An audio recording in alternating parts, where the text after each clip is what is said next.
Онака како што најавивме пред неколку дена, така и продолжуваме. Од денес, среда, 16 октомври, почнуваме со отварање на штабовите на општинските комитети на ВМРО ДПМН низ цела Република Македонија со повик до граѓаните да дојдат и да си ги искажат своите проблеми.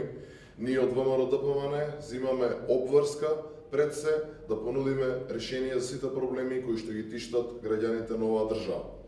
Имено, како што веќе најавивме, секоја среда со почеток од 17 часот ќе може сите заинтересирани граѓани да дојдат во штабовите на општинските комитети на ВМРО ДПМН, да поразговараат со актуелните раководства во општинските комитети, да ги кажат проблемите и маките кои што пред се соочуваат во секојдневниот живот, а знаеме сите дека ги има се повеќе и повеќе, бидејќи оваа криминално-рекетарска власт на Заев единствено што прави да ја уништува Република Македонија. Што покажа последните посети по градовите во рамките на акцијата за обнова на Македонија? Знаете дека веќе речиси месец дена сме присутни по градовите низ Република Македонија. Планот ни е до крајот на годинава да го посетиме буквално секое населено место и токму поради огромниот интерес на граѓаните да ги кажат своите проблеми, да си ја кажат маката, решивме и нови начин да овозможиме во нашите штабови, во нашите општински комитети да дојдете го направат тоа, бидејќи досега имаме повеќе од 15.000 граѓани кои што дошли и ги соопштиле своите проблеми со кои што се соочуваат во секојдневниот живот.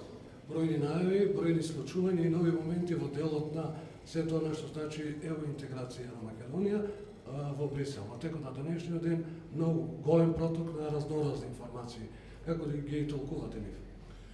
Видете, најпрво не би сакал да шпекулирам во однос на што точно ќе се случува.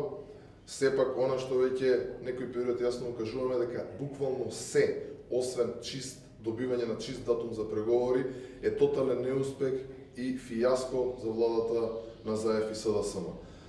Како македонци, како граѓани на Република Македонија, се надеваме сепак дека ќе го добиеме посакуваниот датум, бидејќи на крајот на ден нема човек во оваа држава кој што нема да биде среќен доколку конечно го отпочнеме процесот на преговори. Но при тоа да не забораваме дека доколку не успееме, одговорноста е исклучиво на Заев и СДСМ, бидејќи тие се оние кои што не успеа да ги превземат, односно да ги направат потребните реформи, бидејќи на крајот на денот Европската унија се базира на вредности и принципи кои што за жал оваа власт не е кадарна да ги исполни.